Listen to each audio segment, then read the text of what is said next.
Hi, I'm Lily. Today I'm going to read you a story, Clunk's New Job. 옥스포드리드앤이매진. Clunk's New Job. Grandpa is fixing the van today. Ben and Rosie are helping him. When Clunk comes out, he asks, "What are you doing, Grandpa? How can I help? Can you make me a cup of tea, please?" asks Grandpa. Clunk takes a cup of tea to Grandpa. "Here you are," he says.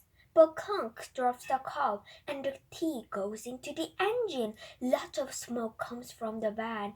"Oh no," Rosie says. "Sorry," says Clunk. He runs to the house. Ben and Rosie go and look for Clunk. They can't find him, but Rosie finds a letter from Clunk. She reads it to Ben.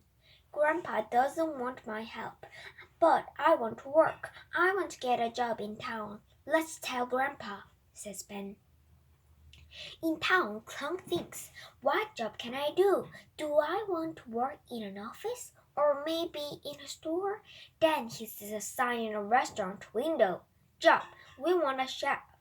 Job, we want a new chef." "Fantastic," he says. "I can work here." Gordon the chef opens the door and sees Clunk.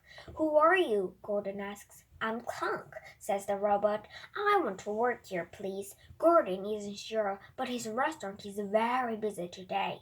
"Okay," he says. Jen works in the restaurant too. She gives Clunk a tall chef hat.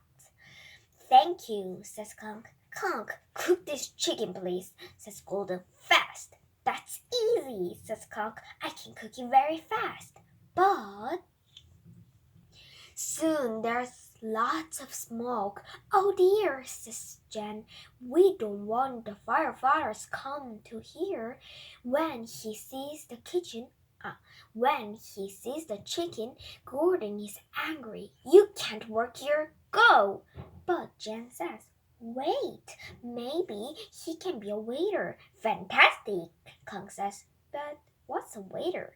"Waiters carry plates of food to the tables," says Ben. "How many plates can you carry, Clunk? 2, 3? Clunk puts out his arms. They get longer and longer. "I can carry lots of plates," says Clunk. "Wow," says Ben. At home, Ben and Rosie take Clunk's letter to Grandpa. "Is Clunk okay?" asks Rosie. "I'm not sure," says Grandpa. He opens the van door. "Let's go to town and find him," he says. "Come on, Ben and Rosie." Grandpa drives to town. "What's that noise?" asks Ben. "Is it coming from the engine? It's getting louder." Rosie looks out the window.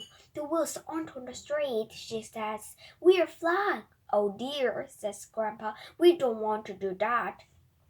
In the restaurant, Clunk is busy with his job. "Waiter," says a woman at one table, "this is the wrong food. I want rice, not potatoes." "Okay," says Clunk. "Sorry, and I want pizza.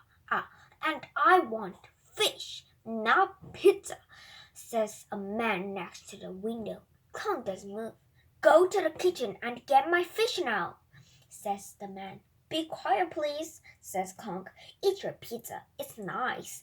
He looks at the street outside. He listens. "I can hear Grandpa's van," he says. Rosie and Ben are scared. "What's wrong with the van?" Rosie asks. "I don't know," says Grandpa. "I can't take it down. Maybe Clunk can hear us," says Ben. He opens a window and shouts, "Clunk, help!" Clunk is on the street now. "I'm coming," he shouts. Clunk is fast. He puts his long arms on the van. Then he pulls the van down to the street. "Well done, Clunk," says Grandpa. The children open the door. "Thank you, Clunk," they say. Grandpa and the children go to the restaurant with Clunk. Gordon is very angry. "You can't work here," he tells Clunk. "That's okay," says Grandpa. "Clunk isn't a waiter or a chef. I want him at home with me." Clunk's happy when he hears that. "We can fix the van later," says Grandpa. "Let's have some lunch." "What's good here?" asks Ben. The man next to the window says to Clunk, "You were right, the pizza is nice. Let's have pizza," says Grandpa, "and I'd like a cup of tea, please."